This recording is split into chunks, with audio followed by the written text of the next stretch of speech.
What's up, guys? Today we are going to be working on prepping the S13's interior and engine bay for paint. And this video is gonna be a couple days. I'm just gonna do little bits at a time, just because I can't do it all at once. And I figured this would be a video topic that you guys would like to see. So let me show you guys exactly how I'm gonna do everything. You guys know I had a dilemma with the whole engine bay and interior, and we're redoing it.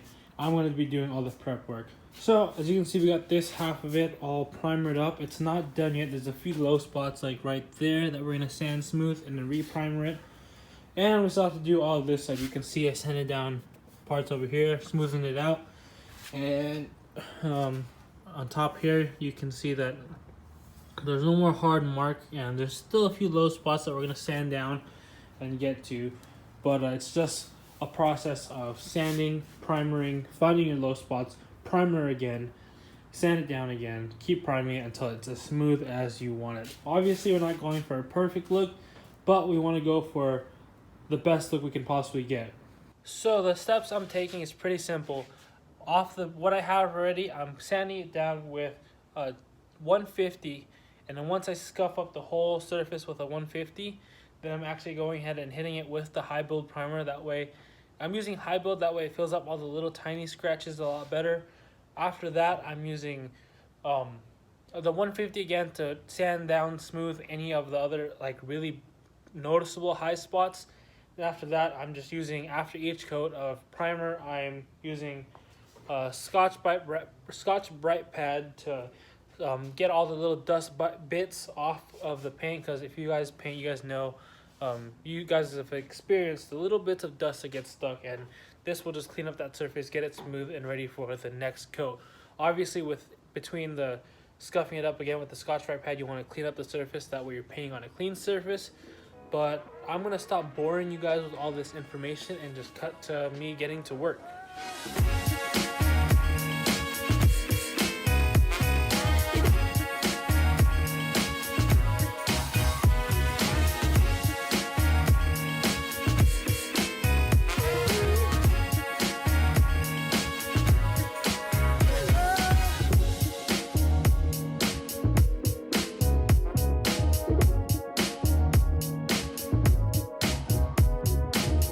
As you can see, this side of the engine bay is now primered up. It was just this side, now it's both.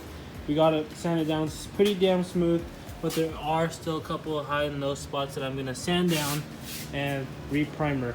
Again, we're not trying to get this perfect, but we're trying to get it good enough to where it looks solid and it didn't look like we half-assed it. So like this part, you're gonna see, that's why I have that sanded. We're gonna primer it again and then sand it again. All the main parts that are gonna be really obvious, that's what we're focusing on. Little stuff like the unevenness back here, you'll never see it, so I'm not going to focus too much on it. But yeah, we're just going to go ahead and we're primering and prepping all the stuff that we're going to see once everything is on. So that being said, let's go ahead and let this dry so we can scuff up the whole thing again with a Scotch Brite pad, blow the dust off and clean it up, and then respray again. If you take a look here, you can see some of this is back down. You can see some metal popping through the paint. It's not all primer like it was previously. That is because when he masked off the car to do all this stuff, he didn't really mask it off as much as I liked it to. I really would have wanted it to stop at this line where it's at right now, and he went past it, so not a big deal. We're prepping everything again. So what I'm gonna do is I'm actually gonna I sanded down the whole car like with some Scotch Brite, scuffed it up, smoothing it out, and I'm actually gonna go ahead and spray this again with primer. That way we can get these back to not bare metal, get it covered up and protected.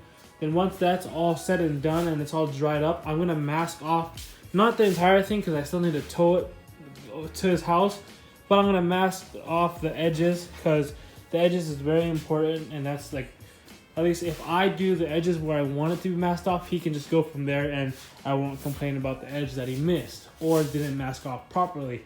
But before I do that, before I spray it, I want to go ahead and clean up the surface, get all the, I already hit it with the leaf blower so all the loose dust is off, but I'm going to go ahead and spray some of the greaser, clean it up.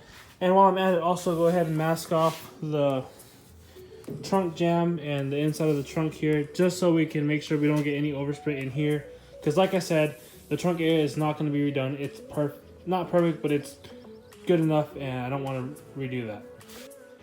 So I'm going to go ahead and stop talking and cut to the time lapse because I talk too much.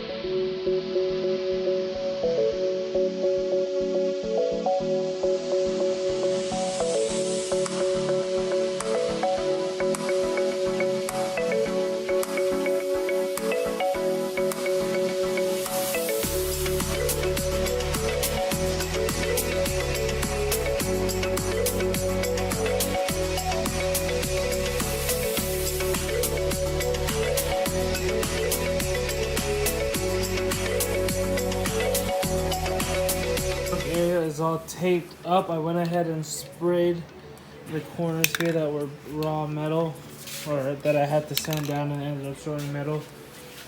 So yeah, all the parts that showed that went back to the raw metal when I sanded it down is now primered up. As you can see, I got the gas cap area taped off because I'm going to spray it with this spray can metallic blue, same color blue as this right here. This is literally what that is. And it's not the same color at all on the inside, but it's close enough, especially for being the inside of the gas cap. No one's ever going to see that. It's kind of just me being picky and wanting something close enough. And I'm going to also paint the inside of the gas door this color. But yeah. Okay, so that ended up matching a lot better than I expected. As you can see, that's dark shiny blue.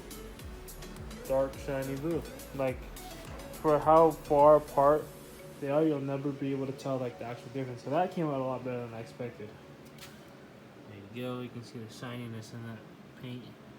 Alright, so it's the next day. Our rib nuts came into the mail, so we're gonna go ahead and sink them into the chassis.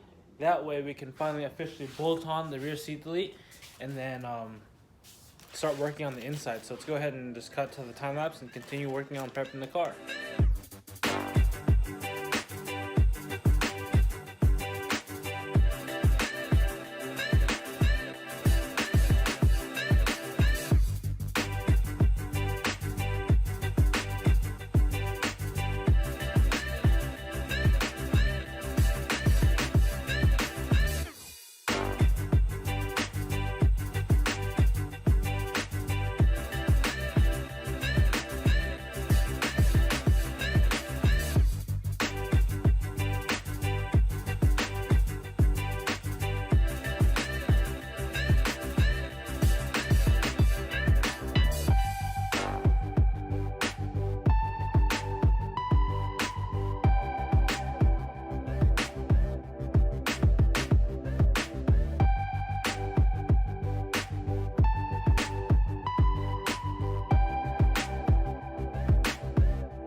So you guys just saw us put that in, but we are taking it back out for a couple reasons. First thing is it's a little too close to the cage here, so when I bang on it, and it vibrates, it kind of hits the cage. So we're gonna trim it back just a little bit.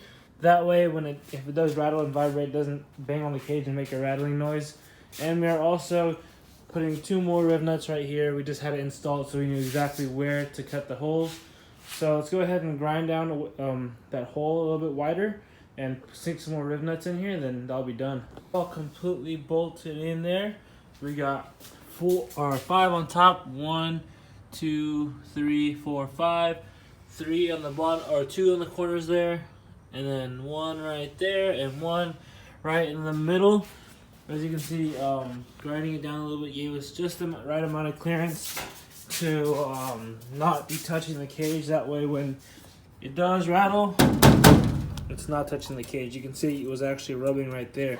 Now it's not. But as you can see from the last video, the reason why we painted the back side of it is because you can barely see it. If you look back here, like, you can kind of get a glimpse of it.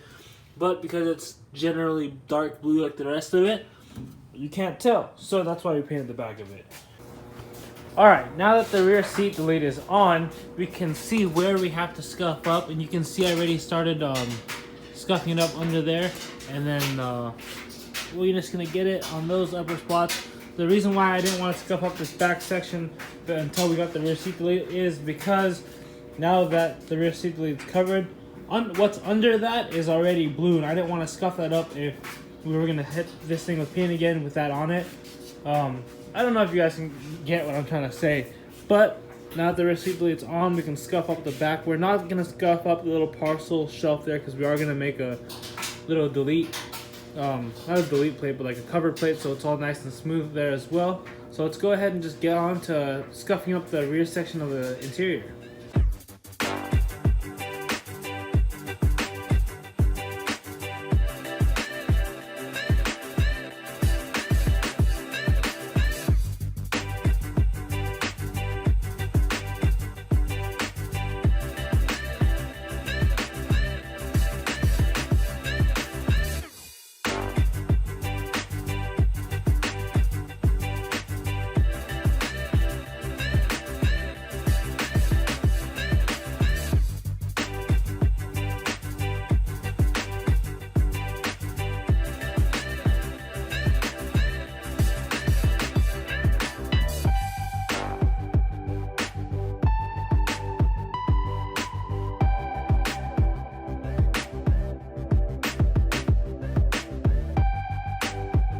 If you take a look here, we got the whole back half of the interior all sanded down.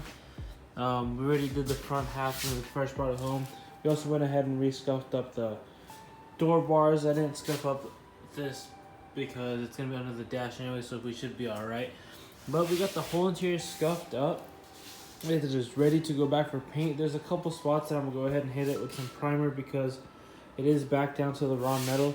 I'm not gonna redo the whole interior like I did the engine bay because I just don't feel like it, to be honest with you. This was already enough work as it was, and inside will be all right. One thing I did take the time to do real quick while I was here was, you guys saw that I did the inside of the gas cap or area here. Also went ahead and did the inside of the door. That way it matches nice and good. Also cleaned up the little gas cap holder thing, so when you unscrew the gas cap, you can stick it in here. All nice and clean, like an OEM plus finish. So yeah, so when you close this, it's gonna look normal. Obviously when you paint the car, it's gonna clean up this dark edge.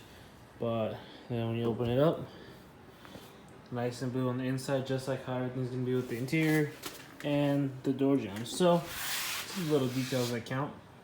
Well, that's gonna be it for this video. Hope you guys enjoyed watching me prep the whole entire interior and engine bay and get it ready for paint for the second time.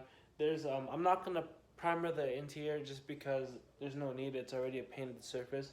There's a few spots that are bare metal, so I'm just gonna spot primer it, get those spots covered, smoothing it all out. That'll be it. But it's little stuff, super repetitive stuff that you all see me do already. So that being said, engine bay is already primered up and ready. Interior is scuffed up and ready to be resprayed. And all we gotta do now before we send it off back to Ricky is make our parcel shelf, which will be probably another video on its own. So that being said, thank you guys for watching. I was about to say peace, but thank you guys for watching. Make sure to like, comment, subscribe, click the notification button, and I'll see you guys next Friday. Peace out.